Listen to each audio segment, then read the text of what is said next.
Ассаламу алейкум ларми нохчи, добро пожаловать на стрим, дорогие друзья. Не забудьте, кто не подписался, подписаться и ставить лайки. Баркал, спасибо всем.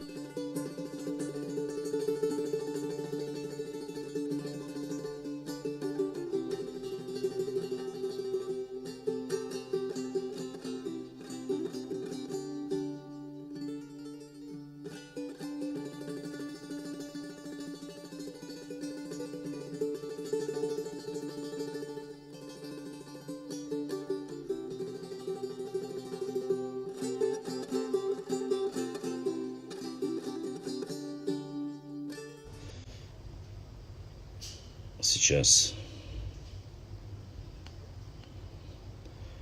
Вот этот кусок. В таком положении были дела, когда на месте генерала Лаптева, отозванного Паскевичем действующий корпус начального левого фланга Кавказской линии, назначен был генерал-майор Энгельгард, бывший до того комендантом в Кисловодске. При первом знакомстве с положением края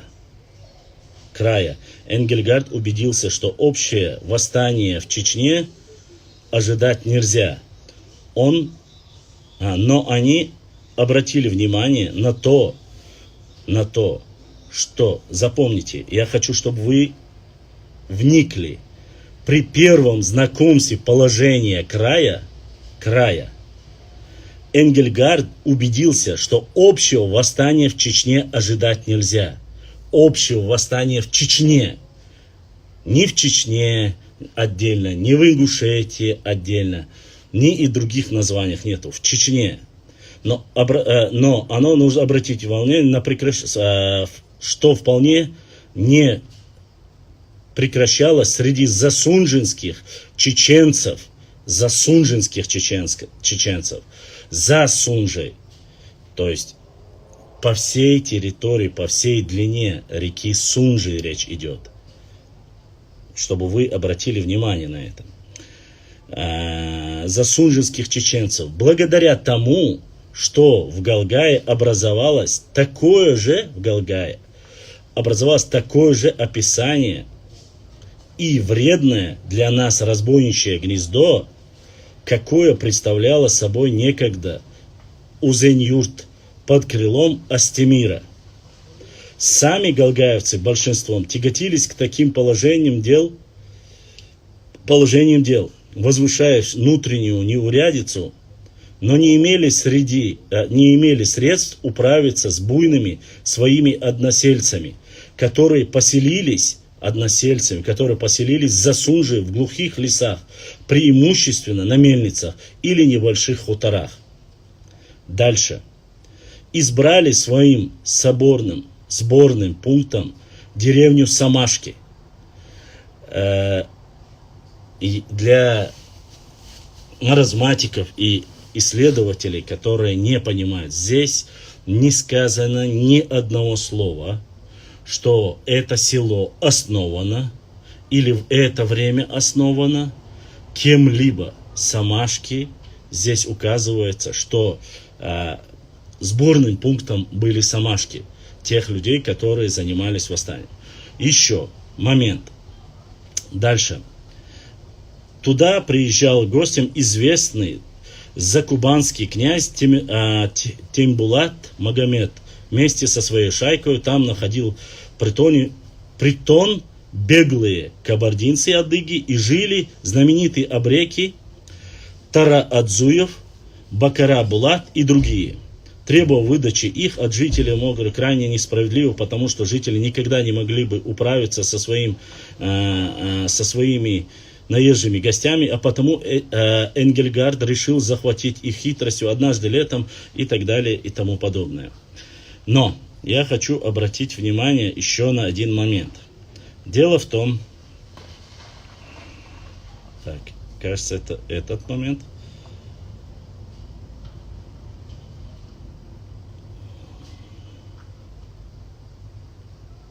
Так, сейчас я вам хочу зачитать.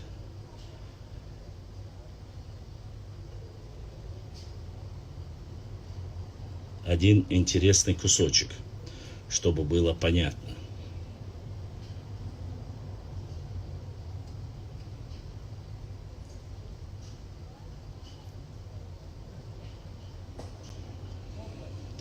Которые не зачитали и оставили. Для тех людей, которые говорят якобы сеймаш, вейма и там и так далее. Самашки никогда не был и не будет. Чужой через самашки является исконно сеймаш, сеймаш. Кстати, не надо говорить, что это на нашем языке обозначает сей, точно так же сей, ло, и на нохчи языке, нохчи мата то же самое обозначает. Так что не нужно из-за слова цепляться и приписывать их к себе. Но вещь, которую не зачитал, в самом начале я вам дал четко знать. И этот параграф называется непосредственно про Чечню. Здесь же, в этом параграфе, не забывайте, это времена Ермолова. Это времена 1800, первая половина 19 века. Де юра и де факто не существует еще никакого образования, которое называлось бы или округом, или автономией, или областью. А Карабулаки и Уастхуай нынешние и другие общества, они причислялись точно так же к чеченскому народу. Это второе. И зачитаем самый важный момент. Надеюсь, все, кто апеллирует исследованием Нарнийского Д'Артаньяна стратегического назначения, этому Чекиндезу можете передать. Самое главное, что было написано, и которого он не зачитал. Летом, когда успехи русского оружия в Персии еще не обозначались громкими победами, когда стоял еще Сардар Абад и жребий войны не был известен, вдруг по всей Чечне, от гор Дагестана до военной грузинской дороги пронеслась молва о появлении Бейбулата. Чтобы было понятно, по всей Чечне, от гор Дагестана до грузинской дороги, вся Чечня, это была от гор Дагестана до военной грузинской дороги. Дальше появление Бейбулата. Он приехал из Персии с 6 товарищами, знатными муллами, почетные чеченцы. Масса сподвижников его в кровавой борьбе с русскими встретили давно жданного гостя на самой границе с хлебом и солью. На Бейбулата возлагалось все упования коноводов Чечни. И действительно, физиономия его мгновенно изменилась. Во все углы его поскакали гонцы Бейбулата, провозглашая общее восстание. И если общее восстание не последовало, то тем не менее масса хищнических шаек опять устроились на линию. Чтобы было понятно, речь идет, это та же самая 266 страница. Здесь четко указывается. Чтобы было понятно, вам довожу до вас. Речь, когда говорят, что якобы Сеймаш или там галгаевцы проживали рядом с самашками, или там выше самашек, или по ту сторону Сунжи, или карабулаки проживали. В этой ситуации про Бейбулата Таймиева и в общей территории Чечни четко указано. Может быть, читать не умеет, может быть, такие вещи невыгодны и пытаются вырезать из контекста. Но здесь четко указано, что с гор Дагестана по военно-грузинскую дорогу есть территория чеченцев, Чечня, Чечения, Нохчичу, называйте как хотите. Вот. Здесь, конечно, интересные материалы, которые я вам хотел сказать. Да, это 1825 год, не забывайте. Сейчас. Интересный один документ. После кровавого бунта 1825 года, Чечня, приглушенная Ермоловым, лежала в развалинах. Даже вторжение персиан в Грузию, вторжение, охватившее такие несбыточные надежды все мусульманское население Закавказа, отразилось на ней в такой слабой степени, что выразилось лишь одиночными разбоями и наездами на линию тех, для которых грабежей составлял уже единственный источник для прокормления. То есть здесь указывается, что непосредственно набеги, которые делались, проходили из-за того, что у людей просто не было пропитания. Дальше. Слабой степени выразилась одиночными разбойными наездами на линию тех, для которых грабеж составлял уже единственным источником для прокормления семей, обездоливших русскими погромами. Правда, выдвинулись опять на сцену забытые имена пророка Магомы, Бейбулата, Айдемира и других. Но все эти лица служили теперь лишь послушным орудием в руках персиан и ничего самостоятельно выдумать не могли. В крае ходили персидские прокламации, но до какой степени туго пропаганда может служить доказательством следующего лишения своего значения. Здесь говорится о том, что в этот период весь Дагестан был под Персией. Это для нашего нординского красного горшка, который тоже любит рассказывать басни. По крайней мере, так говорят его любимые документы. Это описание книги Ермолова.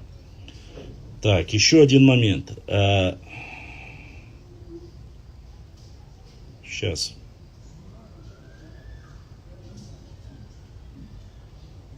Сейчас один момент.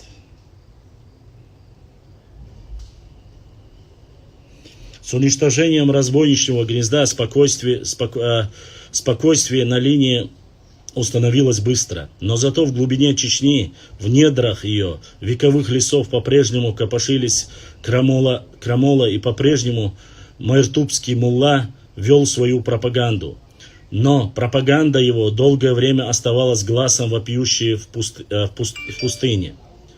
Потому что у муллы не было под рукою сообщников, по которым он мог бы положиться в трудном деле народное восстание. Бейбулат отсутствовал, а Астемир лихой рубка и смелый наездник не был способен ни на какой политической роли. Дело подвинулось несколько вперед только тогда, когда в крае появился, наконец, давно ожидаемый фирман персидского шаха. Мулла Мохаммад торжественно читал его в Майртупе и на Мечике. Ныне Божьей милостью, я прошу прислушаться к этому моменту, ныне Божьей милостью, говорилось в фирмане, я, шах Персии, Грузии и Дагестана, по окончанию нашего Армазана Уразы буду с войском в городе Тифлисе и очищу вас от русского порабощения. Если же я не учиню сего, то не буду в свете шах Персии.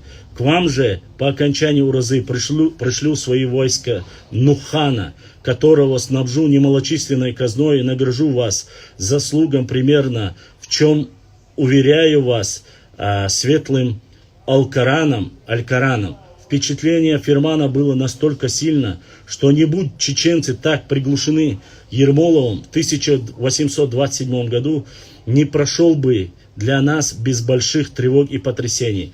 Но теперь среди чеченцев не было главного единодушия. О чем мы вам говорили? Это еще во времена Ермолова он говорит. Все дело ограничилось. Поэтому только народные собрания, на которых обсуждался вопрос о восстании в случае появления Нухана с войсками на Сулак, до небольших набегов в окрестностях Грозной, где чеченцам удалось зажечь нефтяные колодцы и так далее и тому подобное. Я вам зачитал 4 момента с одной книги, с одного документа. Во-первых, что мы узнали от этого? Во-первых, мы узнали о том, что в первой половине 19 века, самое главное, основу которой наш нарнийский герой пытался приписать Самашки, исконно чеченское селение Самашки, к себе. Второе, мы узнали, что в начале 19 века селение Самашки существовало, и оно не образовано кем-либо, о котором они утверждают. То есть представители какого-либо общества. Не говорится, что его сделали или же галгайцы, или же карабулаки и так далее и тому подобное. Вообще не говорится об этом. Говорится о том, что там проводили собрания существующие. Здесь говорится о засунжинских чеченцах. Второе. Говорится о том, что территория от Дагестанских гор, андийских, будь то дагестанских, будь то тоже нужно уточнить, до самого военной грузинской дороги это была Чечня. Том им описание этого всего момента описывается опять же, описано, что Чечня после Ермоловская Чечня.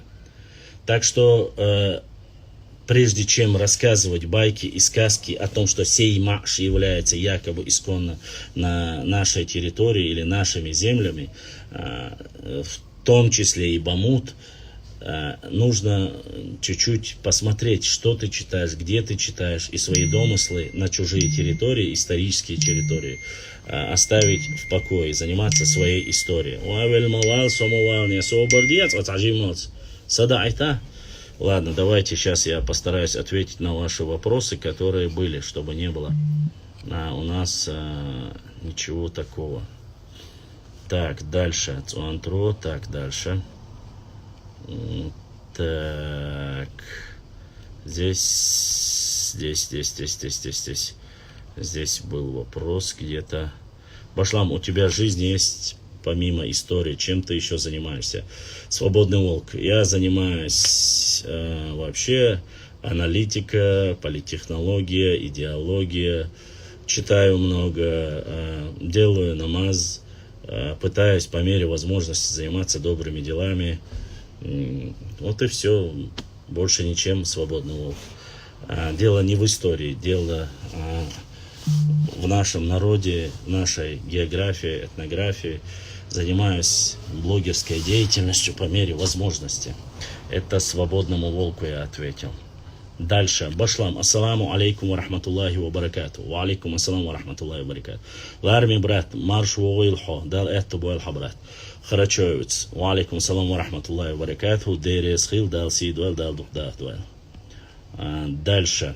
В итоге чеченцы произошли от Урарту или Урарту и Хуриты, это одно и то же, братан. Опубликовали 3 исторических документа, 2 от самого Ермолова про то, как Тейми Бибо 3 раза разгромил его. Почему до сих пор про это официальные источники не писали, хотя наши знали это? Не знаю, честно сказать. Про Бейбулата Таймиева, его нападениях я читал, но мы о Бейбулате Таймиеве очень много чего еще не знаем. Все-таки это национальные герои ночи народа, которому, видите, имел очень сильное значение. Башлам, скифы и сарматы — это тюрки, иранцы, шахи Ирана были тюрками.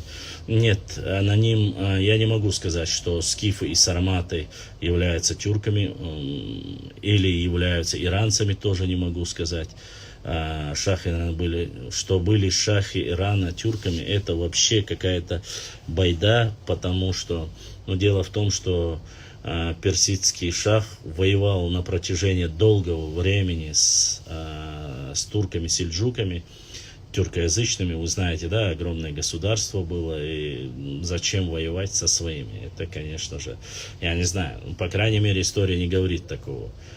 Что за ерунда такая, я не слышал такого, честно сказать. Хотя сейчас якобы пытаются приписать и скифов, и сарматов, и гуннов, и кемерийцев, и всех, кто там есть, приписать к тюркам. Зачем? У тюрков своя история прекрасная, и думаю, что они будут вести свою работу не настолько сильно приписывая, фантазируя. Я много видел разных данных, конечно, со всем уважением к тюркам, у них и великая история есть, но если так все брать под себя, боюсь, что это превратится в очередную нарнийскую историю, не более, не менее. Вот. Дальше.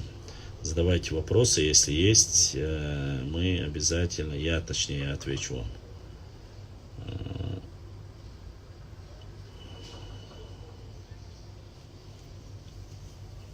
Надеюсь, как говорится, про Самашки отпадет. Да, я разговаривал с старыми жителями Самашек. Никогда еще ни один представитель этого селения, как любят утверждать наши некоторые нарнийцы, ни одного захоронения. Они же так любят говорить, что здесь нету ни одной могилы. Ни одной могилы в этой местности нету. Орскухай, Башлам, ответь, как умер Бейбулат и был ли он на стороне русских? Отвечу, Бейбулат Таймиев был отравлен. В этой книге указывается, когда Персия проиграла поддержку должную для своей работы, Бейбулат Таймиев не нашел, он ушел в кумыкскую плоскость, там написано. То есть вот там были его сторонники. Вообще в этой книге указывается, что кумыки и нохчи в этом плане действовали вместе с Бейбулатом Таймиевым и противодействовали, то есть делали вот эти партизанские нападения, сегодня, грубо говоря, на царские войска. То в одном месте, то в другом месте. Вот что есть. Что касается, был ли, некоторые ученые и наши историки утверждают, что Бейбулат Таймиев переходил 1 или 2 раза, якобы переходил, но он делал это стратегически, он узнавал определенное время слабости, сильные стороны, уходил и уже опять делал нападение на царские войска. Об этом говорится в нескольких местах. То, что он пытается, вы поймите, сам Ермолов лично приказал, чтобы его, мы знаем эту историю, что Ермолов приказал его убить, якобы, или он будет сжигать селения мирных чеченцев и всех чеченцев, которые живут рядом по правую сторону от Сунжи, до тех пор будет сжигать селение, пока не поймают или не убьют Бейбулата Таймиева. Также были приглашены 2 кровника, которые были позваны в крепость Грозную. Об этом тоже описывается. Думаю, мы зачитывали. Вы можете посмотреть наши ролики. Где за голову Бейбулата Таймиева эти 2 кровника должны были убить Бейбулата Таймиева якобы за кровной мести. И обещали 2 гнедых белых или серебристого цвета 2 коней и 300 рублей серебром.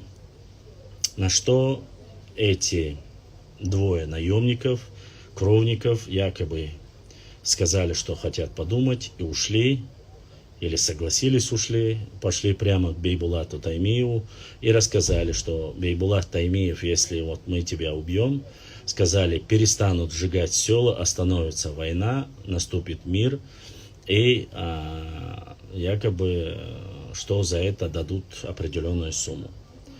И они должны были вернуться. Говорят, что под туманная сырая погода Бейбулат Таймиев получил разрешение у Мехкела, если я не ошибаюсь, который заседал в то время то ли в Чечне, старом Чеченауле, где-то в области Сюлькверт. Он попросил разрешения, чтобы пойти на эту сделку у старейшин, после чего ему было одобрено это.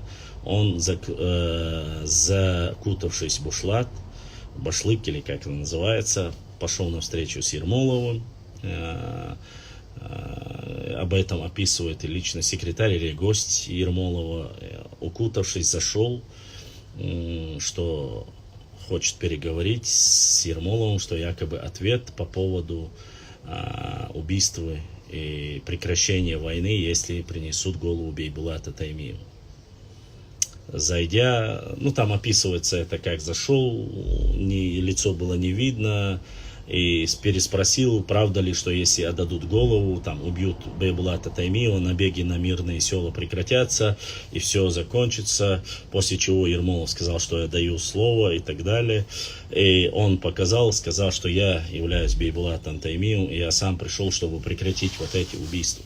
Вот такой, после чего говорят, что удивленный, что сам Бейбулат Таймиев пришел. Бейбулат явился к Ермолову после договоренности, якобы, что отпустил, но и был заключен короткий мир, после чего Бейбулат Таймиев все равно подговорили, чтобы убили Бейбулата Таймиева. Есть нарнийская сказка о том, что якобы Бейбулата Таймиева, кровник кумыкского происхождения, там скакал на лошади, там он, увидев кровника, у них произошло, он там чуть ли не пригнулся от одного удара меча, вторым ударом меча голову отрубили Бейбулата Таймиева. Это все является фейк. Это чушь собачья. У Бейбулата Таймиева было очень много сторонников.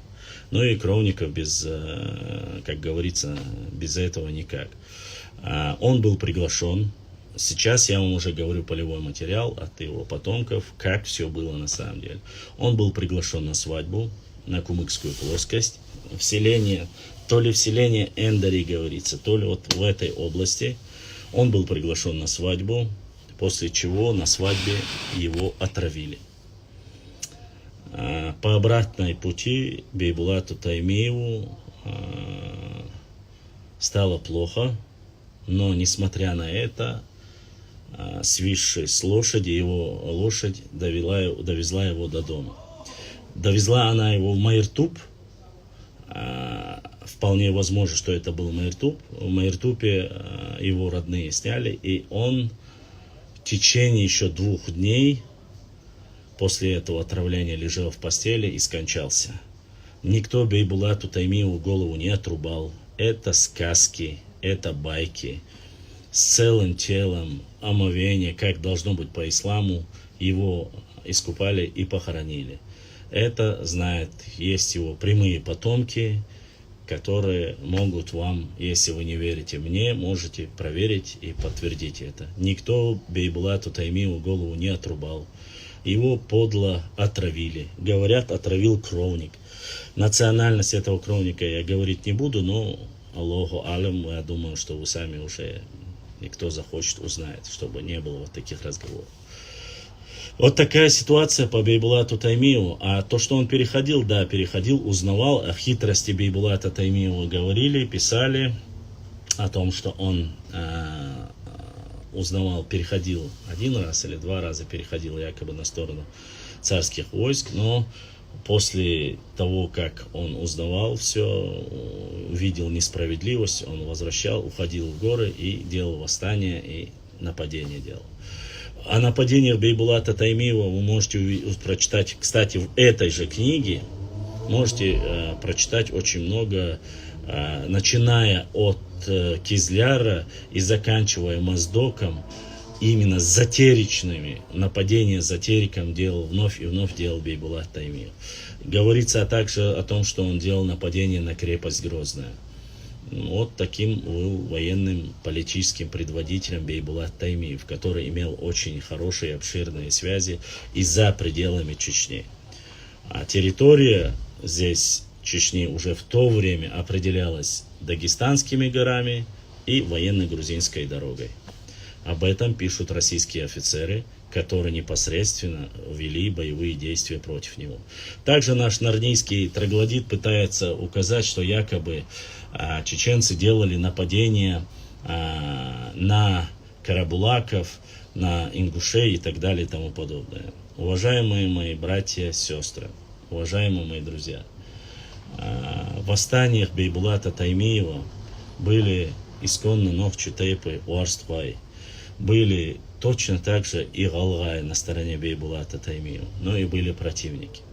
То, что делали нападения в то время мирные чеченцы, которые якобы воевали против грабителей, которые были на стороне царской власти или милиции их, Такие же карательные экспедиции совершались не только против Уарстхуай, не только против галгайцев, якобы, которые утверждают. Точно так же делались и против других чеченских. То есть это своеобразные, лояльные, нелояльные власти к царской империи или нет. Поэтому это история. Не нужно говорить, что якобы целый народ.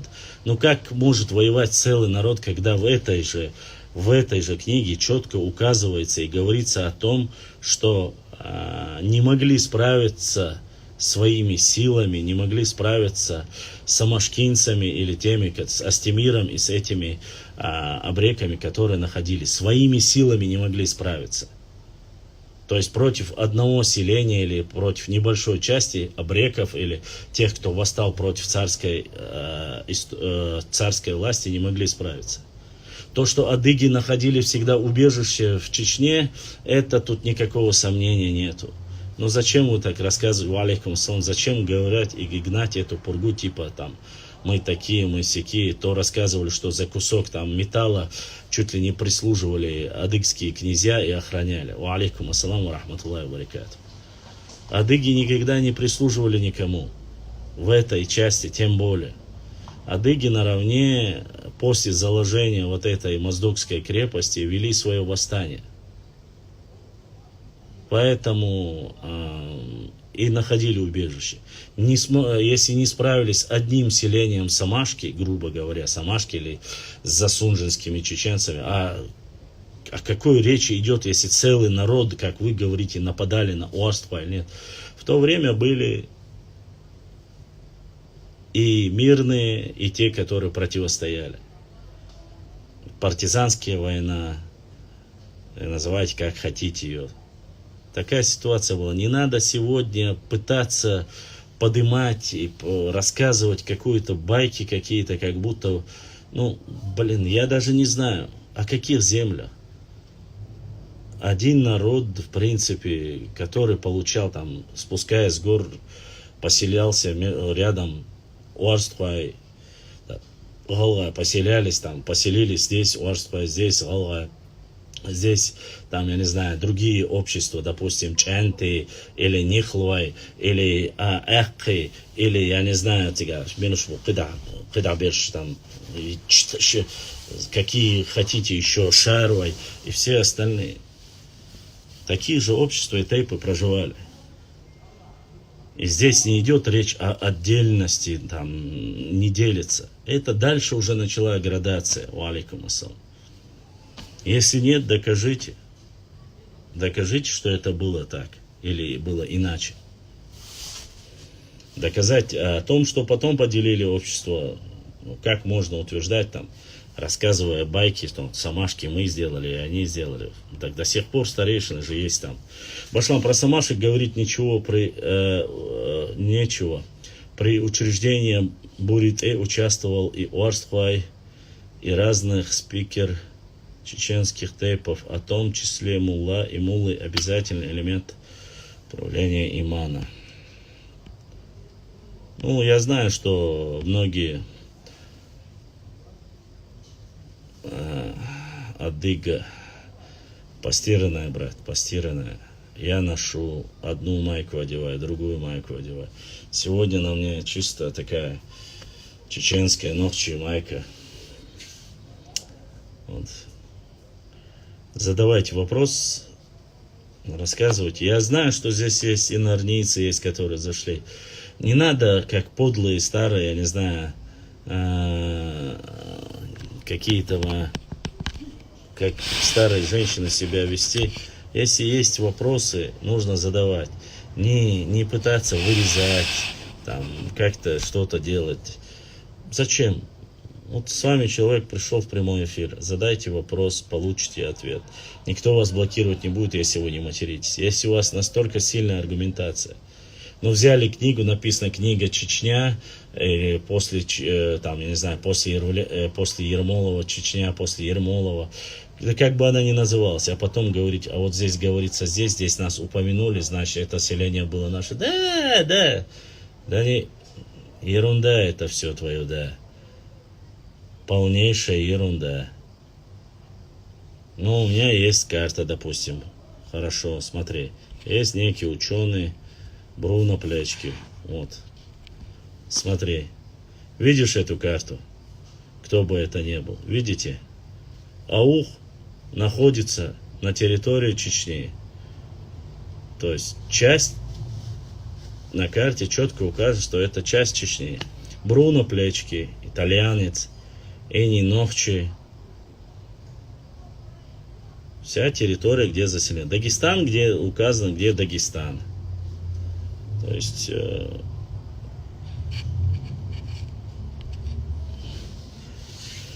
мы же тоже можем показывать, но мы занимаемся своей историей, да, будем говорить о своей истории. Задавайте вопросы, если есть. Я просто зашел, очень многие люди прислали по самашкам, я знаю, что это просто-напросто настолько бред, включая там все эти, как и с бамутом. Там по бамуту тоже было несколько, 3 бамута. Там был средний, верхний и нижний 3 бамута. Часть бамута была на территории Чечни, часть бамута была на территории, там, грубо говоря, соседнего субъекта. Ну, когда-то какие-то села были, они сжигались за сопротивление. И что? Сжигались у нас, у вас сжигались, не сжигались, я не знаю. Но есть столько же документов, где написано прекрасно, что нападения делали со всех сторон. Поэтому кто-то делал восстание, кто-то не делал. Ассаламу алейкум, башлам. Есть ли у чеченцев тайп черси? Алейкум ассалам. Есть. Черси называются, черкесов называют. Я не знаю, честно сказать, это то ли по ошибочности, то ли, опять же, поделено адыгский народ в нашей истории и в нашем языке поделен на 3 части. Адгуай, Ребертлуай, Черси. Хотя все они являются адыгами. Все они являются адыгами. Но он не тейп, это народ. Они со времен шейха Мансура получили убежище здесь. Особенно они родственные, дружили очень хорошо. Дружили с тейпами Чинхуай, Цуантруай. Потом ё-моё, забыл, Пешхуай. Вот с такими тейпами, что они дружили. Эхкей, вот Орстхоевскими тейпами они очень хорошо дружили. Об этом есть очень достаточно материала. Ассаламу алейкум. Вы посмотрите, я же напечатал, сделал. Ассаламу алейкум, башлам. Те ваштрой L3, они по сути хакоевцы или гаплогруппа не так трактуются. Неправильно говорить, Бабилон 95. L3, мол, и Ваштруа есть, и Харачо есть, и Чармо есть, и Чунгруа есть. Много кто L3, и Белхаруа есть. Но это не говорит, что они хаккои. Ваштруа это Ваштруа, хаккои это хаккои. Просто они относятся к гаплогруппе L3. Да-да, в этих народах много адыгов с Малой Кабарды. Поэтому мы всегда чтили, уважали. Но я так думаю, что вот эта неразбериха, опять же, это то же самое, что сказать. Смотрите, у нас же есть те люди, которые говорят, что отдельная нация, там, Орстхуа, или отдельная нация, Якобы Мелхи, или отдельная нация Эхи. Такое же заблуждение хотели ввести и среди черкесов. То есть их назвали черкесами, адыгами, кабардинцами, там, и так далее, там, шапсугами, убыхами и так далее. Как хотели сделать якобы отдельными народами.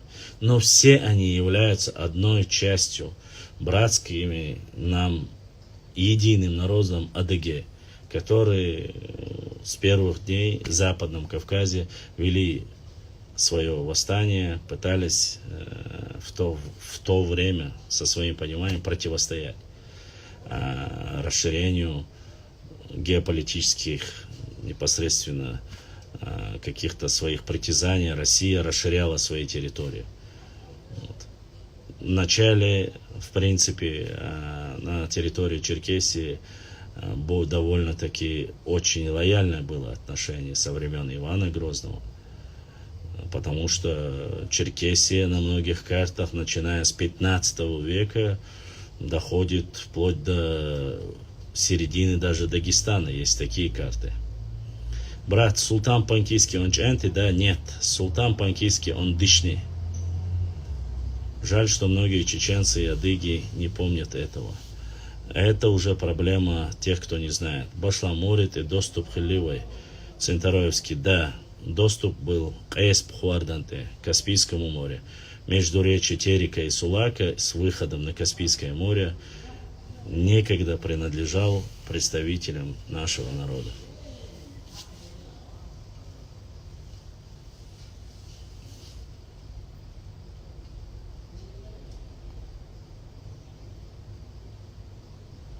Так что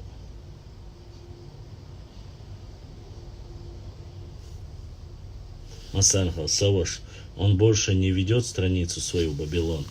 Это ты мне задаешь или нет, я не знаю. Свою страницу он ведет. Название надо посмотреть. Я не помню уже название. Но он, насколько я знаю, в основном религию, только по религиозной тематике ведет.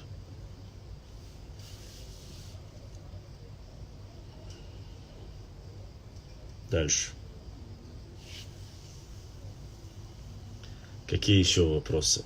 Ибраим, если есть с Ютуба вопросы, задавай. Султан учится в Медине, он живет в Медине в данный момент. Султан Панкиси называется название. Ну вот все, видите, подсказали. Задавайте вопросы, которые есть.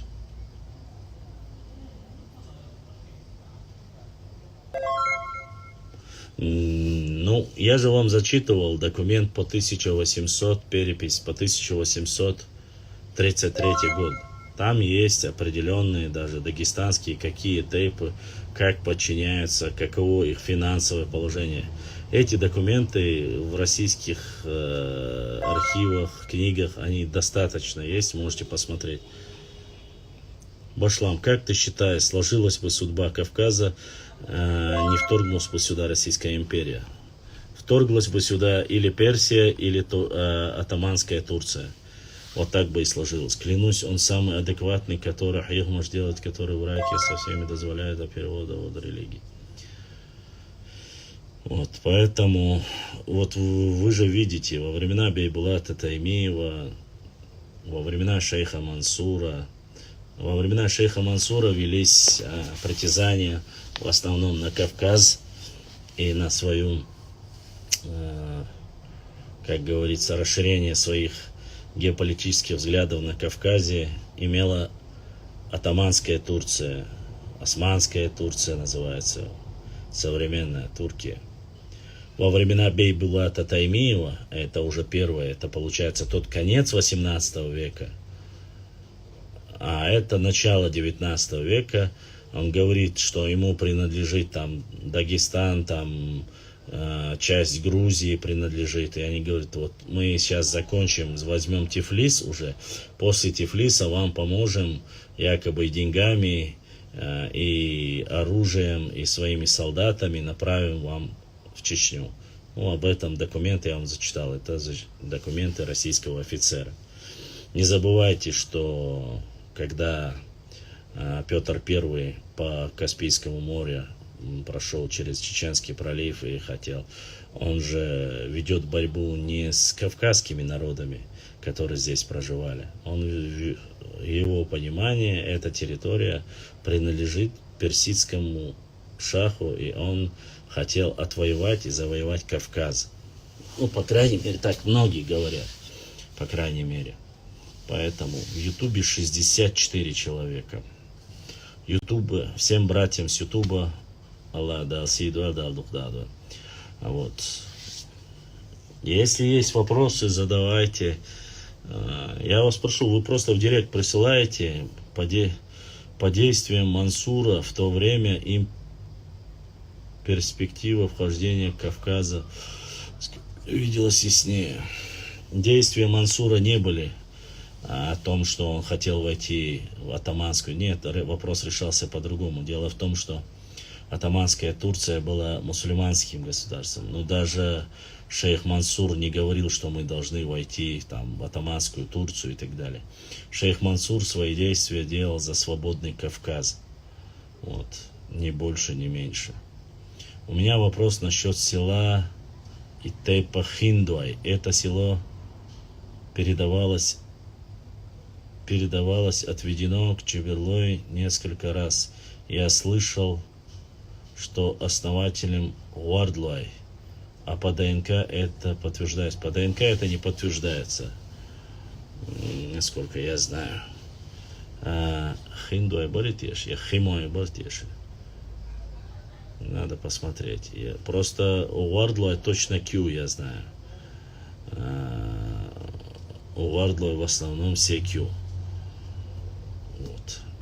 Что касается Хиндуя, я не знаю. Хиндуя тоже может быть. Надо посмотреть. Я, как говорится, не проверял чужие ДНК. ДНК для меня это тема такая немного поверхностная, когда нужна или когда касается непосредственно истории или географии, или этнографии нашего народа. Это вот только так. Послушайте, еще хотел сказать вам, ну, я не знаю, у нас есть блогеры, у нас есть я не знаю, патриоты. Ну, в чем, интересно, заключается ваш патриотизм? Порой некоторые начинают нести такую пургу, не касающуюся нас. Ну, занимайтесь, если вы патриоты, если вы любите свою родину. У нас такие великолепные, красивые места. Рассказывайте о наших местах, о красотах, чтобы сделать, чтобы улучшить. Вот нет, надо или залезть в соседний огород, или рассказывать о соседях и все тому подобное. Оставьте вы эту ерунду. Аллах беласун, вы реально становитесь какими-то, я не знаю, протеже, норнийцев. У вас есть ногчи истории, у вас есть ногчи чего. Занимайтесь своим. Помогайте своему, я не знаю, не переживайте. 3 года тому назад я вел со своим, сейчас я скажу, сейчас, эфир вместе, с Юни, я вел эфир, с Юни, с Жумсой, представляете? Прошло 3 года. Который я не меньше тебя его, не меньше, чем тебя, я его уважаю. Ценю, судящих, гвоздик. Настолько, послушайте, настолько боржаёч, настолько калмаёч, это теёч, гумша. 3 года тому назад эфир был с Юни Успановым, Зумсой, мы втроем проводили, и мы рассказывали, говорили об артефактах. Уалейкум ассаламу рахматуллахи ва баракатуху. Об артефактах, которые находили, там правильное высказывание, неправильное высказывание. Вот об этом моменте. 3 года тому назад эти утырки нарнийские выкопали, исказив мое имя, Зумсо имя, и Юни Успанова имя, и пытаются там, это случилось, то случилось. Это вот мне присылают, скидывают мои братья и сестры. Валлахи, биллахи, талахи, я абсолютно не переживаю. Пускай эти люди говорят, что хотят, максимально грешат, наговаривая на меня, забирают мои грехи и отдают свои благие деяния. Мы занимаемся своей историей. Нам нужна своя история, мы должны говорить о своей истории, о своей географии, о своих адатах, башнях, петроглифах, селениях. Если нас не касается и не трогают там наше селение, наши тейпы, наши тухумы, я не знаю, вары, гары, нашу древнюю историю, они вам не нужны. Понимаете, как бы шакал не пытался быть волком, или не пытался бы в тени волка стать волком, он никогда не станет. Шакал останется шакалом, а волк будет и был, и есть, останется волком. Понимаете? Волк есть волк. Шакал, как бы он в тени волка не прятался, или не пытался бы за волком кричать и выеживаться, он не станет волком. Цундарь, я абсолютно по этому вопросу не переживаю. Материалы, карты, истории, касающие нашего народа, давайте. У нас очень много проблем. Послушайте книгу, я вам зачитал книгу Бейбулат о Бейбулате Таймиеве. Потто пишет, начало 19 века. Это даже не Кавказская война, еще нету имама Шамиля вообще. Он говорит, мы не переживаем за то, что там происходит, якобы там за чеченцев. Если бы они объединились, это была бы реальная проблема. Мы не переживаем, потому что у них нету у них просто-напросто единства нету. А то, что они взяли ролик, где я, Юни Успанов и Зумсо 3 года тому назад говорим о каких-то болезненных моментах нашей истории, или то, что они будут обсуждать, говорить, Юни Успанов настоящий патриот и Нохчо, Зумсо то же самое, я тоже люблю свой народ и свою историю. Абсолютно не переживая за это. Если они очищают, что только они не говорили. Если эти утырки нарнийские, которые просто название, что они мужчины носят штаны, если они снова и снова закидывают наши ролики и все тому подобное, значит, они боятся всего, что делают. Если бы это не было бы правдой, или бы они не боялись, они бы не пытались бы присасываться, там, не знаю, пытаться кому-то присасываться. Юни занимается своим делом, Зумсу своим, я своим, мы говорим о своей истории. Хотим мы обсуждать свои проблемы, какие там изваяния каменные или тотемы у нас были в истории, или не было у нас их. Это не дело каких-то утырков, которые не знаю от кого и от чего появились. Это не дело. Нам зачем обсуждать их? Не надо, не переживайте. Все, да, кстати, хотел сказать вам, проект у Юни Успанов, руководитель проекта, по крайней мере, я так думаю, по восстановлению Хайбаха, Хайбахской, это мавзолей, кажется, они делают, или музей точнее. Каждый, кто имеет возможность, должны по максималке поехать, постарайтесь поехать туда, помочь, иншаллах, постараюсь попасть туда тоже в ближайшее время, помочь Юне, очень хочу сделать все, что могу, как бы я смог, что у меня возможности ограничены, но все-таки постараюсь помочь ему. Осталось 2 минуты, друзья, давайте я перезагружу, и вы зайдете, и мы продолжим материал с вами. Прошу, не теряйтесь. Милвара, Ибраим, поставь на паузу, я сейчас перезагружу и зайду, у меня есть еще немножко трафика, и мы продолжим с вами. Так, быстро постараюсь прочитать. Сильнее волка, это понятно. Саваш, который спрашивал про центр Хуза Уйхо, опубликовал 3 исторических документа Бибулата, почему, хотя я не знаю. И я тебе сказал, алейкум ассалам. Надеюсь, мы продолжим с вами. Дайте мне минуту, я сейчас обновлю трафик, и мы...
Дорогие друзья, не забудьте ставить лайки и подписаться на канал, кто еще не подписался.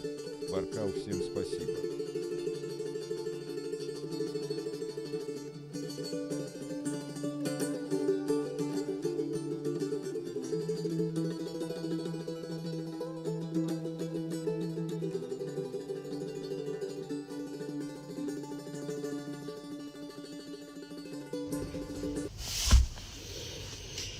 первой части нашего эфира у нас было 170 человек на нашем канале.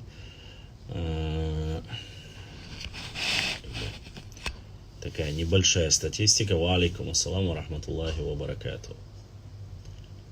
Давайте продолжим наш эфир.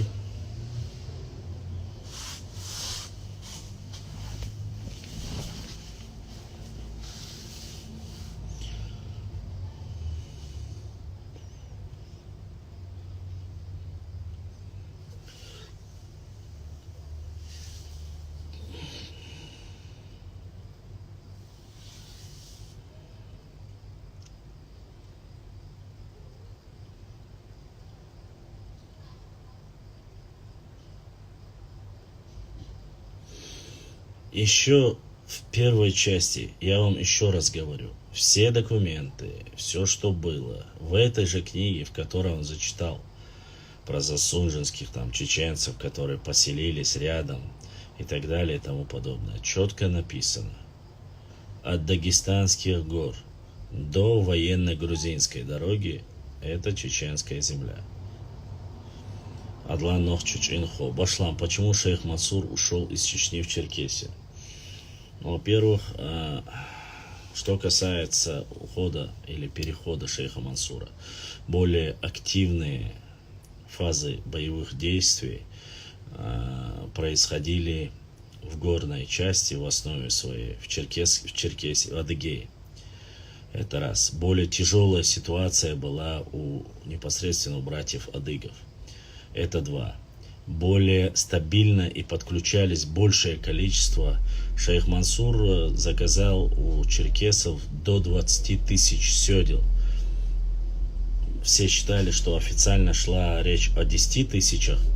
То есть говорилось о том, что шейх Мансур с 10 тысячами пришел в поддержку адыгскому народу. Для того, чтобы... Не забывайте, у шейха Мансура была идея, не было вот как только чеченцы или только нет. Шейх Мансур призывал всех, начиная от Дербента, начиная от Лезгин и заканчивая адыгами. То есть весь перешейк Северного Кавказа, с Западного до Восточного Кавказа. То есть до Дербента и так далее. Все, кто присоединился с ним, он участвовал. Причем в некоторых случаях даже плоскостные территории, которые были кумыки, большая часть кумыков тоже. Но вот чего не было в добровольцев, у них они не имели четкое понимание о боевых действиях. То есть выполнение указаний, как должна была выступать против регулярной армии действовать. У шейха Мансура, если были 1-2 победы, люди подтягивались. Когда происходило поражение, сразу люди отходили. Вот. Нападение на Моздок, нападение на Кизляр. С точки зрения российских царских историков, где-то говорится о том, что они были удачные, где-то говорится о том, что они были неудачные. Но факт остается фактом. Что бы ни происходило, ситуация в Западном Кавказе была намного хуже, но вести боевые действия и единство адыгского народа было намного сильнее. И это и послужило фактором и катализатором. С другой стороны, многие ученые утверждают о том, что многие здесь отказались после некоторых неудачных походов шейха Мансура от него. Разные национальности, в том числе и некоторые чеченцы. Вот. И он вместе с идеей его была освобождение. Откуда он началось все, чтобы так и закончить. То есть освобождением Западного Кавказа. Дальше, не забывайте, регулярные боевые действия проходили в западной части. А когда сжигали селения или уничтожалась часть адыгов, оттуда уходила и переходила в Чечню.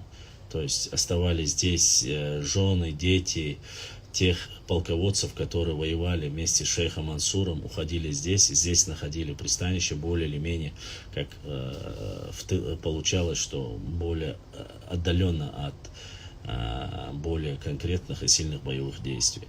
Здесь чуть иная была ситуация на Кавказе, в Чеченской республике, на территории Нохчичу. Цитата из книги «Славный Бейбулат». Царские власти никогда не доверяли Бейбулату. Возможно, что Серов выбрал и правильную версию, обвинив царских агентов в гибели Бейбулата. Не знаю, кто бы ни обвинял, но факт остается фактом, что это был заказ. И заказ был выполнен, его отравили. Ну, ничего тут не поделаешь. Сказки и байки о том, что Бейбулата Таймиеву отрубили голову и так далее и тому подобное, ну, это уже мистификация. Такая же мистификация, как Ачир Хаджи, являющийся из тейпа Гендергно, исконно Нохчи тейпом приписали сегодня, пытается приписать к себе. Хотя его потомки есть. Прямые потомки Ачир Хаджи есть, прямые потомки Бейбулата Таймиева есть, они проживают в Новых Атагах, если я не ошибаюсь. Так что прямые потомки Вайда Баталова есть, кого? Байсангура Биноевского, потомки братьев Байсангура Биноевского есть, и немалое количество. Вот. Потомки Талхига есть, потомки Батуко есть, или потомки Батуко есть, Памтоевского, Шатоевского. Я знаю это тоже. Так, кто еще? С потомками Саадулы Гихинского я пока не встречался, не буду врать. Шуайб Мулацинтароевского потомки есть, но это само собой. Прямые или не прямые, это уже вопрос не столько ко мне, но я думаю, конечно же, прямые потомки. Это я только вот... есть Удимулла, его потомки есть. Шейх Мансура потомки есть, да, прямые потомки шейх Мансура. Как я мог забыть о нашем шейх Мансуре? Никак не могу. Поэтому... Дальше. Вопрос. Ва алейкум ассалам.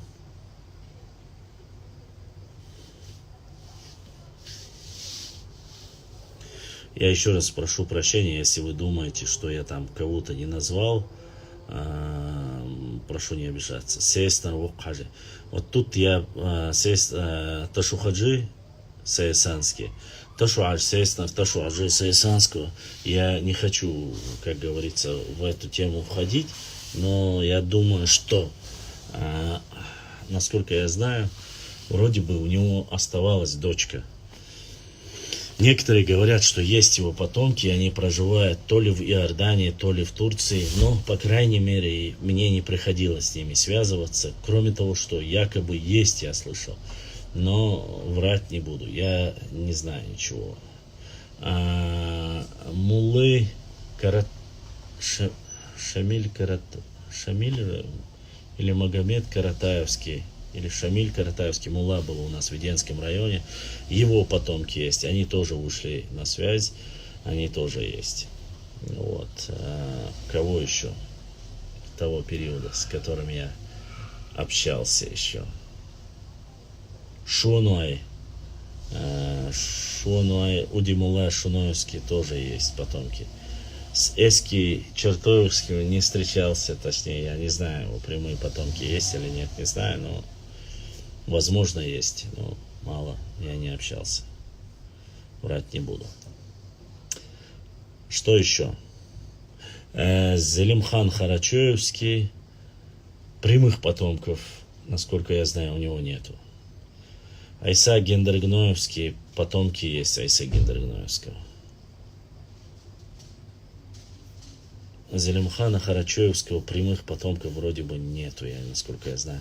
Только, может быть, от дочерей, которые у него остались, если я не ошибаюсь.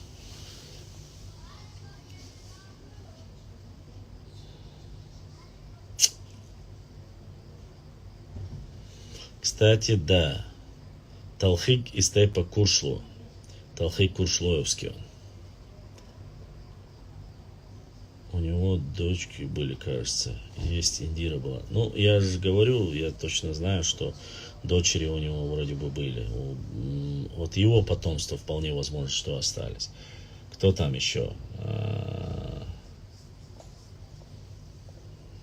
Ну, те, которыми я связывался, с которыми я говорил, я вам перечислил. Так, вопросы. С Ютуба вопросы, Ибраим.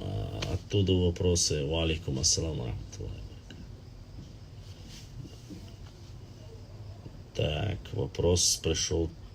Личку пришел вопрос. Что... Ну, этот номер тебе не мешает. Этот номер обычно, когда проводишь стрим, оставляешь реквизиты. Если у кого есть возможность, он помогает. Если нет возможности, просто номер есть и все. Чтобы люди не просили. Кто хочет, донатит. Кто не хочет, не донатит. Ничего этот номер у тебя кушать не просит. Это обычная тема. У кого проходит стримы, прямые эфиры, он выставляет свой реквизиты. Если кто хочет задонатить, может задонатить. Без разницы, будь то через YouTube, будь то через Instagram. Ва алейкум ассалам. Дубай Вашендроевский. Да, абсолютно первый. Но я же просил вас не обижаться, если что-то там, каких-то наибов не назвал. Их много было. Дубай Вашендроевский, у него потомки тоже есть. Вот. Насколько я знаю, и Ади Сурхо. Потомки Ади Сурхо тоже есть. Нихлой говорят, что прямые потомки Ади Сурхо. И Нихлой утверждает, что они такие же близко родственные с Чинхуай один тайп. Нихлой. По крайней мере, они так говорят. Башлам, расскажи, пожалуйста, про Наиба Шамиля из Ингушетии, который воевал без головы Гургал, по-моему. Такого Наиба не было. Насколько я знаю, никаких таких наибов я не знаю.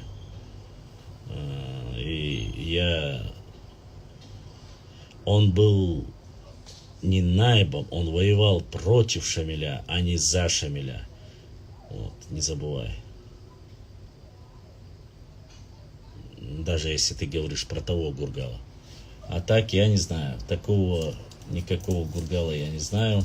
Никогда не слышал про такого наиба. Насколько я знаю, никто не воевал на стороне, из Ингушей не воевал на стороне имама Шамиля.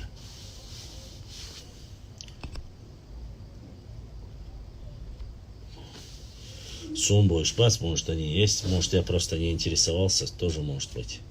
Не в обиду никому, конечно. Так, да, есть. Вот смотри. Не знаю, видно или нет. Вот такая футболка. Вот это флаг. Настоящий флаг. Вот такая вот герб. Это вот чисто чеченская футболка. Не только есть черкесская, есть чеченская футболка, есть адыгская футболка. Есть с логотипом. Ее сделали, здесь написано Башлам. И на спине написано Чимаев. Моя фамилия. Это мне подарил наш брат, подписчик. Всех, кого он перечислил, я даже не помню. Он сказал от шатоевцев, от алдынцев, от настоящих патриотов, которые любят смотреть наши эфиры, поддерживают наш канал. Вот хотел подарить тебе футболку.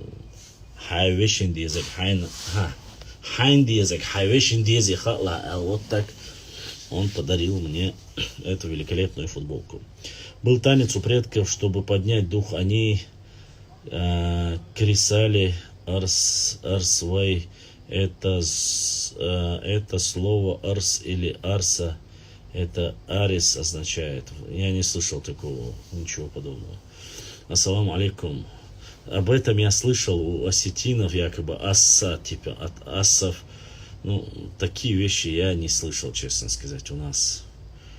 Ва алейкум ассаламу рахматуллахи ва баракату, Адлан Гурсаев.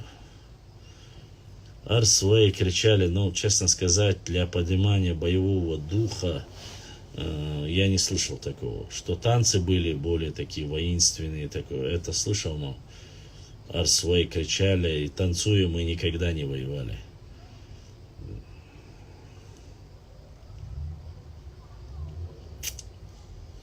Задавайте вопросы, если у вас есть, если нет, то, конечно же,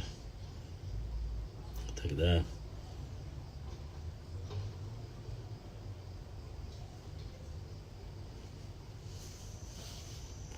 И Адлан задонатил. Адлан, как появился в эфире, он сразу задонатил. Адлан дал Саэла донат, дал Духу Ахуэл, дал Сейдуэл. За второй час нашего эфира брат Адлан появился и сразу поддержал. Дересхил дал Духу Ахуэл.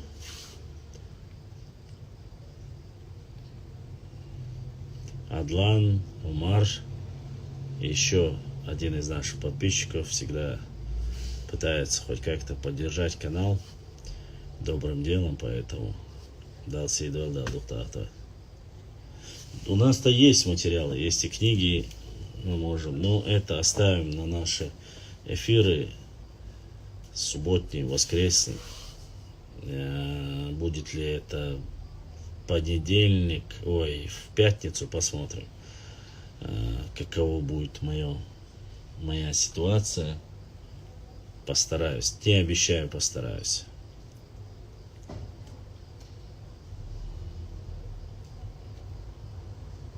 Нет, мы этот паблик, который мы ведем, про историю, этнографию, культуру, все, что касается нашего народа. Ну и, конечно, взаимодействие, с какими народами у нас были хорошие взаимодействия, об этом мы тоже говорим и рассказываем, не переходя, не трогая, не оскорбляя соседнее общество. Но ложь опровергать опровергаем. Религиозная тематика не ко мне, уважаемые мои братья. У меня нету религиозного образования. Если вы хотите какие-то религиозные вопросы задавать, это обращайтесь или к представителям муфтията, или к представителям, каким-то ребятам, которые занимаются религиозным образованием. Я врать не буду, я знаю то же самое, что вы, элементарные простые вещи. Ламаз, марх, хаджа, дикнигдар, воникцадар, все, что я могу сделать, я делаю. Вот. А так, брать на себя грех я не хочу. Я говорю только за то, что я уверен в основном. Я уверен в том, что Нохчи народа, единый народ Нохчева, и туда входит и Эхкай, и Тирва, и Орствай, и Мелхай, и Нохчмахвай, Чеберлвай, Шатвай, Шарвай, Лам Эхкайч, Инхвай, Мулквай, Дишни, Веппи. Это мой народ. Кей. Если я кого-то не назвал, я прошу прощения. Дишни. Это мой народ, это мои тейпы, которых я люблю. За них я могу и голову отдать, и поклясться, и все что угодно сделать. Вот, поэтому я только за своих веду. Что касается взаимоотношений, если спрашивают, там кто-то с Адыгеи, там кто-то с Осетии задает вопросы, с Дагестана задает вопросы, я отвечаю по мере возможности, конечно. Разжигание межнациональной эрозии, у меня нету такой темы. Ну и, конечно же, без боя отдавать, там, я не знаю, своих национальных героев, таких, я не знаю, исторических героев, Ачерхаджи, Ташухаджи, там, я не знаю, еще много, Байсангура Биноевского, Шейх Мансура Эльстанжинского, Талхига Курчиловского, Батуко Памтоевского. Я такие вещи, конечно же, отдавать не хочу. Вот поэтому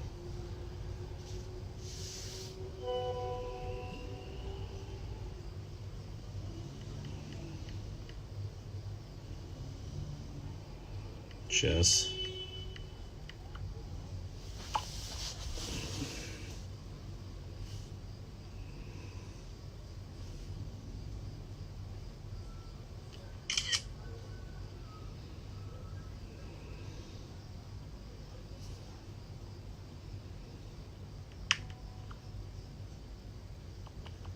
Сейчас.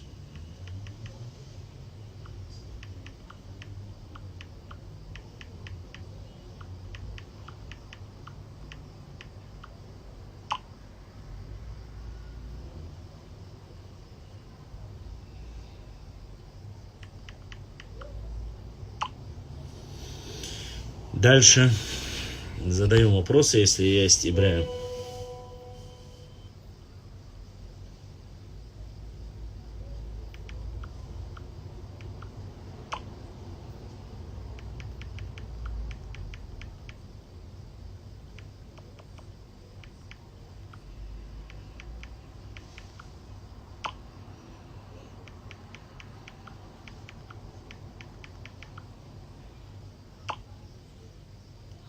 Алейкум ассалам ва рахматуллахи ва баракатуху. Друзья, если у вас больше нет вопросов, я, конечно, могу на некоторую тематику, которую мы можем часами обсуждать, но я это хотел оставить на субботу, пятницу и воскресенье. Каждая минута моего эфира, как вы знаете, она мне не обходится бесплатно, поэтому если у вас есть вопросы, я с радостью отвечу, расскажу все, что знаю, то, что не знаю, узнаю, расскажу. Вот.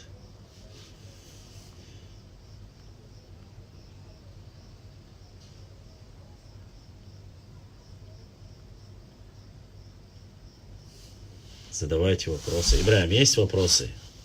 Рамзан Ауховский, ва алейкум ассалам. Дали хаитили асвигар. Здесь тарантула летает.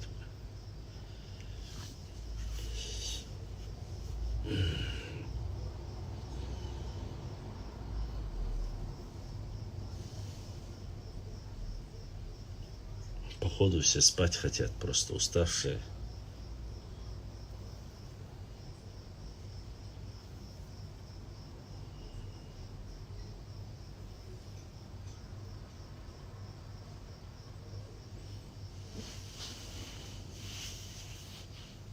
И тишина.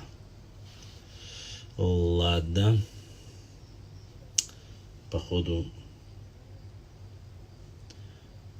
80 Ютубе, это айна мясо. Или с Ютуба проще записывать. Всем моим братьям, сестрам с Ютуба, особенно старшему поколению, огромное баркалла. Да, не забывайте все подписаться.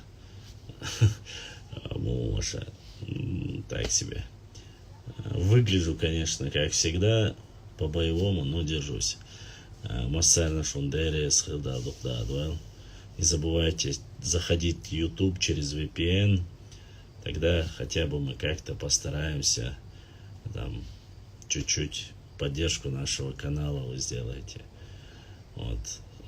А так вопросы есть. Чем больше башлам, почему чеченцы никогда не затрагивают тему о наших территориях?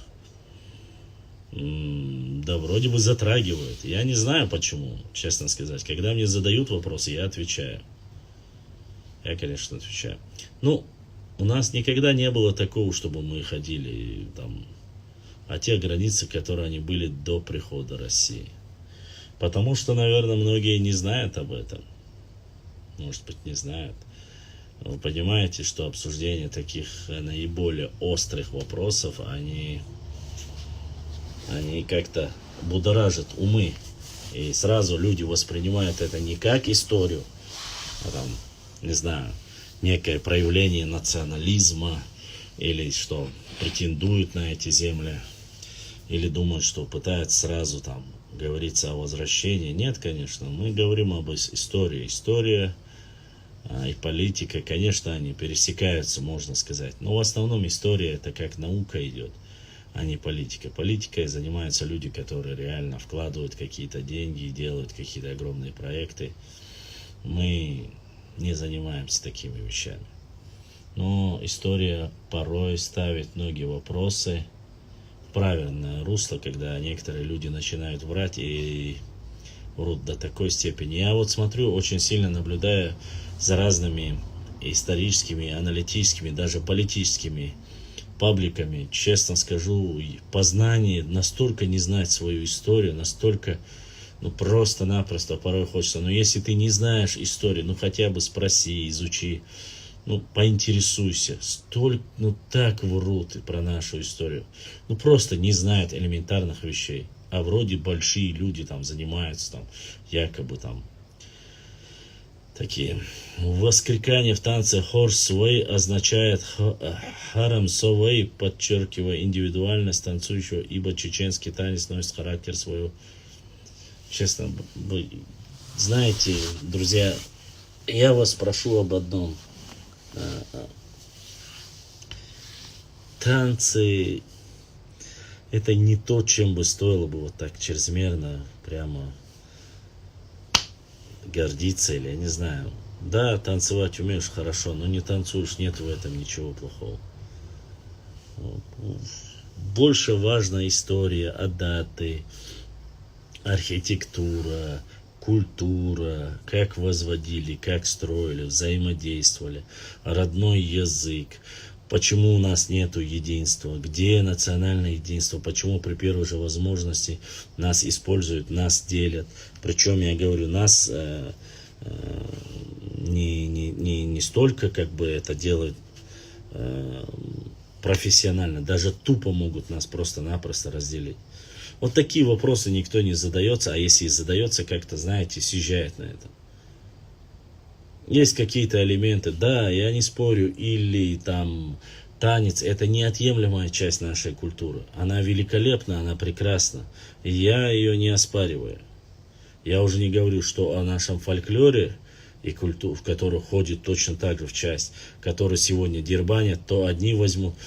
Мне понравился ролик, в котором пишут: вот осетины якобы украли чисто нашу национальную мелодию. Начиная смотреть, там написано осетинская национальная мелодия. Эти говорят, что это якобы не осетинская, якобы они украли. Начал проверять, это не осетинская и не ингушская даже.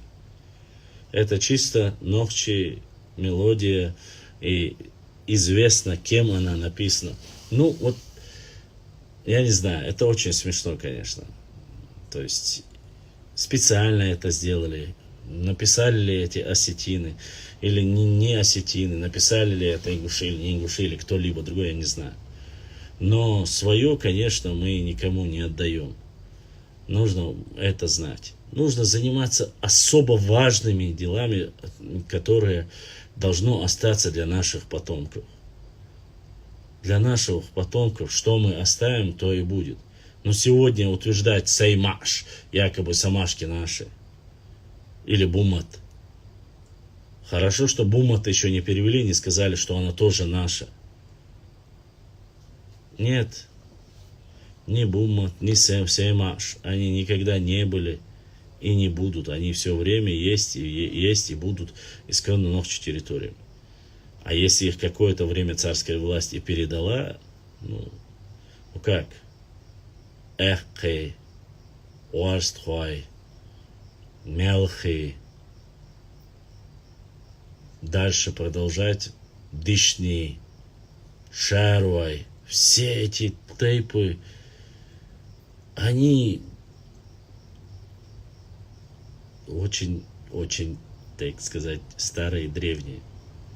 Вот я к чему это говорю, потому что некоторые люди пытаются их приравнить к своим, не знаю,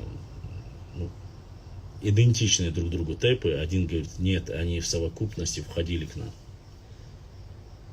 Альхамдулилlah, что у нохчи народа нету такого тейпа нохчу.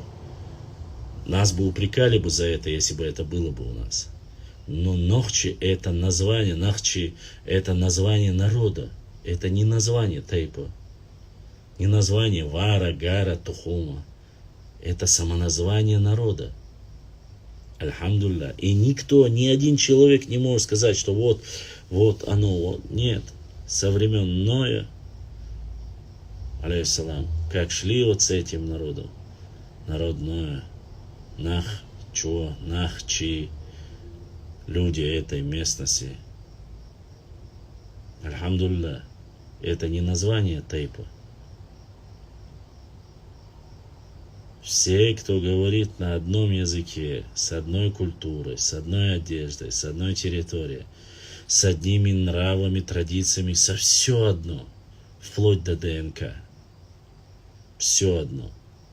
Ну, когда начинают, нет же, мы были отдельными, якобы начинают рассказывать, выдумывать какие-то флажки, там, я не знаю, белые, там, не знаю, вьетнамские, корейские, какие-то флаги со звездочками, якобы это был отдельный флаг Акинский, якобы это был отдельный Тыроевский флаг, там Эхшбатоевский флаг и так далее. Это настолько маразм, дебилизм просто-напросто высшей марки.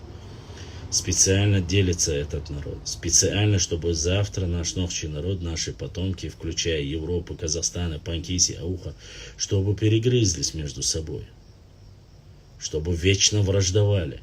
Чтобы вечно была кровная месть. И не было нашей государственности, единства нашего народа. Чтобы мы потеряли и утеряли все.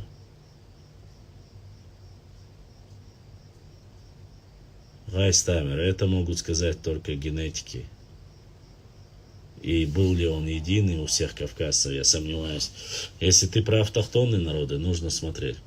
У Исынгена Рыгнойского была, по-моему, только одна дочка. Есть прямые потомки у Исмаила Дуды, Джаудхана, Амирхана Хатата из Дарга. Есть прямые потомки. Муса Нахчон. Потомки, я имею в виду вообще, будь то женское или мужское, я же сказал, как я у Брейка Зелимхана, так и у Айсыги Эндрогноевского, или женские, или мужские. У Байсангура Биноевского, допустим, нету ни этого, ни того. Скажи, что значит сюли? Говорю, Ахмад Якубов, сюли, обозначение и название этноса аварцев. Сюли – это аварцы, только аварцы. Они нас называют буртиналами, кажется, да? Буртинал они нас называют. Что-то так вроде бы. Мы их называем сюли. Это их название. Кумыков мы называем умки. Лезгинов – лезгуэ. Лакцев – газгумки. Даргинца Цадахровая. Я вам говорю исторически то, что есть название. Кто там еще? Ну, остальные маленькие народы не столько, как бы, я интересовался. Дидойцы.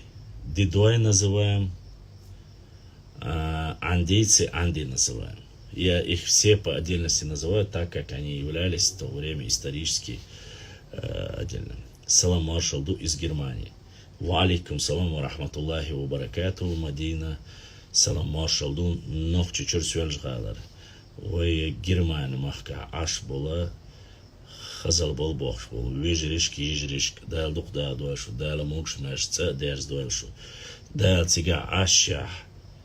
Элум иеца дахар нисте мукшал нисте. Рицк дахка Аллах дал пурбал валя. Дала ишт мукшмеш нохчи дождь, цадерза пурблашу. Матца далаи. Аноним. Башлам. Восточный Кавказ более партизанский, западный более военный. Что скажешь, Башлам, что историки говорят? Я не согласен с этим. Это Восточный Кавказ. Ты не забывай, Восточный Кавказ, аноним 1, 2, 3. Это Дербент. Восточный Кавказ. Западный – это Адыгея. Есть Центральный Кавказ, это вот в основном Чечня. Поэтому сказать, что более партизанский, нет. Не забывайте. Во-первых, Восточный Кавказ партизанским быть не может. В принципе, почему? Потому что в основе Дагестана это горы, скалы, открытые местности. Для партизанской войны в основном, которые проводили, это Центральный Кавказ, то есть территория, начиная с Ичкерии и заканчивая непосредственно Черными горами. Ну, возьмем только нашу территорию, за других говорить не буду, включая Серноводский район, Галанчурский район. Вот там возможно было проводить партизанские войны. Партизанские войны возможно было проводить и проводили и в Западном Кавказе, то есть в Адыгее. Тоже уходили в горы, скрывались и воевали. Вот поэтому в Закавказье, в Грузии тоже самая ситуация. То есть говорить так будет неправильно. Военный, ну что значит Западный Кавказ более военный? Как это можно определить? Западный и Восточный Кавказ, они лесистые горные места, в которых всегда было проще проводить партизанские войны. Где проще проводить партизанскую войну? Там, где густые леса, там, где горы, реки, ущелья, вот там воевать всегда проще, чем на открытой местности. Поэтому я тут с тобой не согласен. Это ошибочное мнение, что, так как говорится, восточные партизанские. Не забывай, весь Кавказ, начиная с Дербента и заканчивая Адыгеей, он делится на 3 части. Восточная – это Дагестан, западная – это Адыгея, Карачаево-Черкесия, и центральная – это наша, непосредственно, которая входит посередине. Географию нужно знать. Вот как-то так уходит.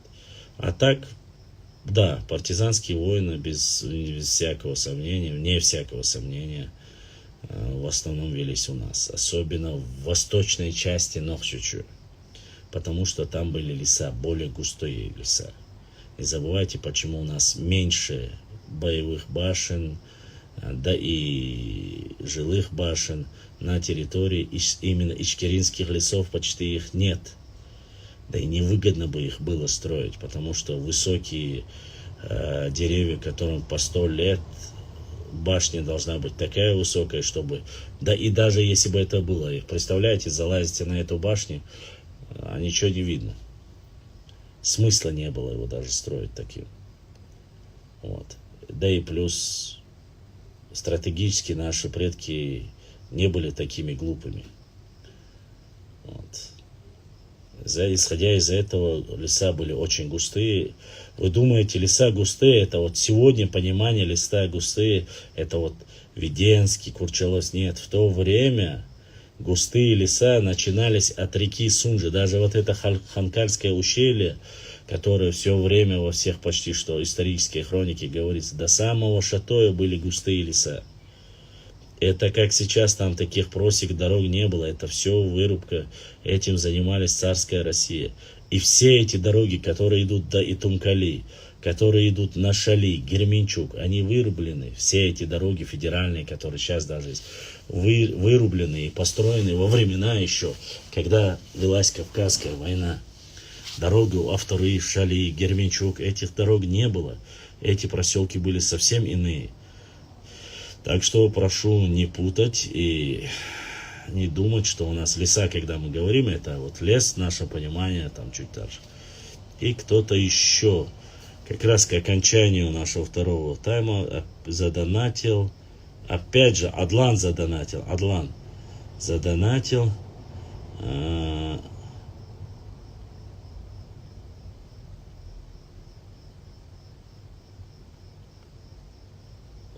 дал саду, Адлан дал духуахуа.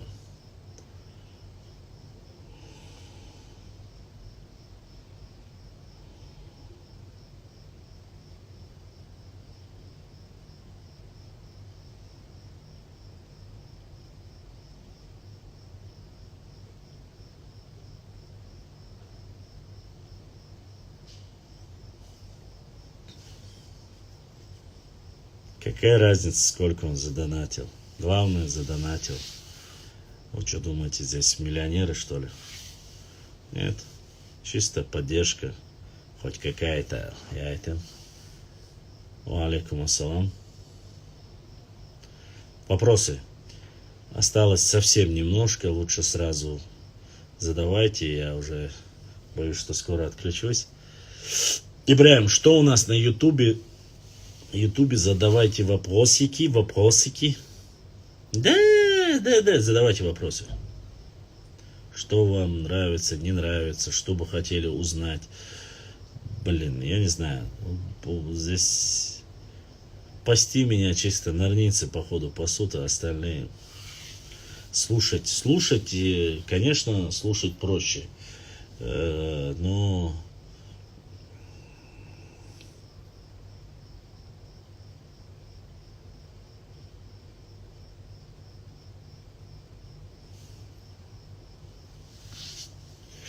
Все, что вы присылаете в директ, если это касается нашего народа, вы не переживайте. Я проверю, опубликую, если его нет у нас. В основном мы все опубликовали, многое опубликовали. Вот. Надеюсь, что в пятницу или в субботу будет очень жётенько хороший материал, постараюсь. Валейкум ассалам. Уважаемые мои друзья, я эфиры не прекращал.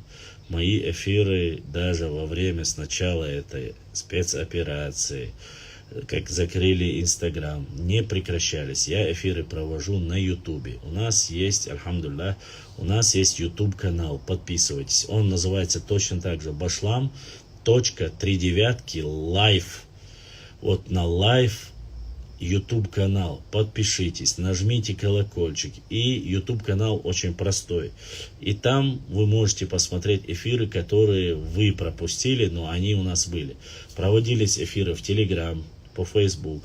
Мы работаем, мы не останавливаемся. Если кто-то Инстаграм сейчас восстановил, или год у него, или полгода не было, это не обозначает, что у нас не было работы. Мы продолжаем, мы изучаем, рассказываем историю, ведем свои освободительные войны, исторические освободительные войны, в хорошем понятии этого слова. Вот. Ведем свой блог, историю, обществознание, географию, культуру нашего народа. Все мы как бы понемножку зачитываем некоторые материалы из книги Хасана Бакаева, из книги нашего непосредственно Джамирзаева Салмана. Великолепные книги, хороший материал, сжатый.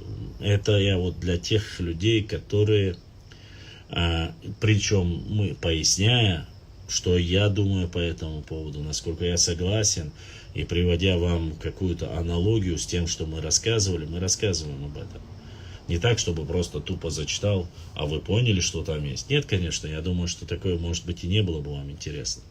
Это вот, проводя аналогию. Что касается хуритов и урартийцев, или урартов хуритов, или хуритов урартийцев, это древняя история, по нему материалы есть тоже, и мы будем зачитывать и рассказывать.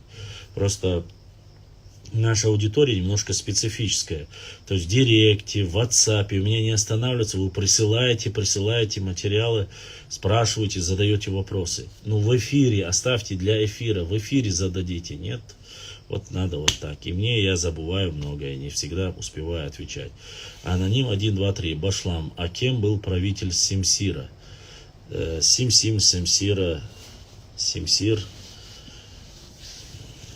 представитель нашего Нохчи народа был. Кем мог он быть? Не путайте Симсир с Сариром. То есть Симсим и Сарир это разные две столицы. Симсим это было чеченское государство, столица чеченского государства, Нохчи государства, сегодняшними словами. А Сарир это было непосредственно столицей, Аварского ханства, наверное. Ну, я туда не залазю. Это вот что было за Сулаками в Аварском ханстве, меня это не касается. Симсим это было на нашей территории, Нохчи это столица Нохчи народа. Разрушенная, уничтоженная была. По разным данным, по одним данным, она была уничтожена монголо-татарами, по другим источникам это идет спор, уничтожена татаро-монголами. Прошу не путать. Монголы, появление на Кавказе полководцев, не самого Чингисхана, а полководцев Субиде и Джабе, если я не ошибаюсь, кажется, они назывались, полководцы Чингисхана. Сам Чингисхан никогда не был на Кавказе. Вот эти сказки, которые вам рассказывают, не верьте в эту ерунду. На Кавказе был хромой Тамерлан. И причем, поскольку я знаю, несколько раз он якобы утверждает, что он зачищал Кавказ. По крайней мере, некоторые территории. По несколько раз. В Грузии, кажется, речь идет. Вот. А так был сам лично Тимур Хромой. Вот, в принципе, его не убили, но он умер в 1403, то ли 1405 году. Это уже 15 век, когда хотел пойти повторно завоевать По некоторым данным Китай, по другим данным Индию. По крайней мере говорят, что у него были такие мысли. Хотел повторить великие завоевания Чингисхана. А сам Тамерлан был амиром, не забывайте. Сегодня некоторые путают, говорят, что он был прямым потомком Чингисхана. Это неправда. Вот. Хорошо, на этом я заканчиваю сегодняшний эфир. Друзья, извините, но уже все. К сожалению, наши возможности ограничены. ДРС Хейл. Мы с вами, не забывайте все подписаться на YouTube канал bashlam.39 live. Также на наш Instagram канал вот этот, еще bashlam.39 live. Также наш Facebook Башлам Чимаев, Twitter Башлам, Telegram Башлам _20. Эта запись сохраняется. Надеюсь, все, кто зайдет, переходите везде, подписывайтесь. Там, где есть информацию, где можно какую-то информацию больше закинуть, мы больше закинем. Там, где меньше, меньше закинем. Просто есть некоторые там моменты политические. Мы есть везде, во всех социальных сетях, одновременно раскидываем везде. На Ютубе у нас не только ролики, не забывайте, на Ютубе у нас точно так же идут и такие же исторические документы выкладываются с публикациями. Так что огромная благодарность.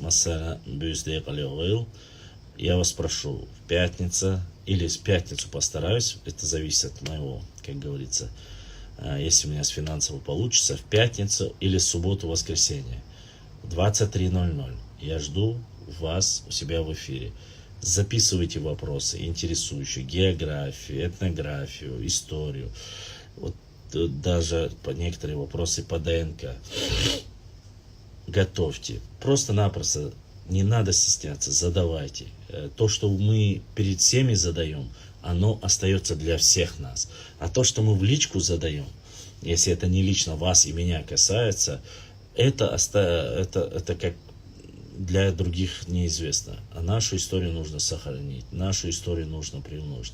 Без вас нет меня. Без меня, как говорится, вам это никто не донесет. Поэтому будут материалы. Присылайте в директ. Истории, полевой материал, карты старые. Карты в основном у меня есть. У нас еще очень много материалов, очень много интересного, поэтому подписывайтесь, зовите всех, кто любит нашу ногчу историю, патриотизм, все, кто любит чеченцев, все, кто уважает чеченцев, хочет с нами дружить, хочет знать нашу историю. Подписывайте, приглашайте, раскидывайте, говорите, подписывайтесь. И мы, иншаллах, вместе очень много интересного, нужного, важного, даже того, что вы не знали, мы доведем до вас. С вами был ваш брат Башлам на канале Башлам 39. Обязательно подписывайтесь на YouTube, заходите через VPN, и вы узнаете очень много. Ассаламу алейкум ва рахматуллахи ва баракатуху. Масер Адикюэл. Всех, кого я ненароком или каким-то образом обидел или задел другой национальности, другого общества, я прошу ради Всевышнего Аллаха простить меня. Я не пытался никого не оскорбить, не обидеть, ни что-либо исказить. Я говорю и рассказываю вам то, что я прочитал, то, что я знаю. Вы можете перепроверить, вы можете посмотреть, спросить меня. Я с радостью поделюсь. Все для изучения науки, истории нашего народа и соседних народов, которые каким-то образом связаны с нами. А так, историю соседних народов я не затрагиваю, потому что каждый свою историю знает лучше. Адикюэль.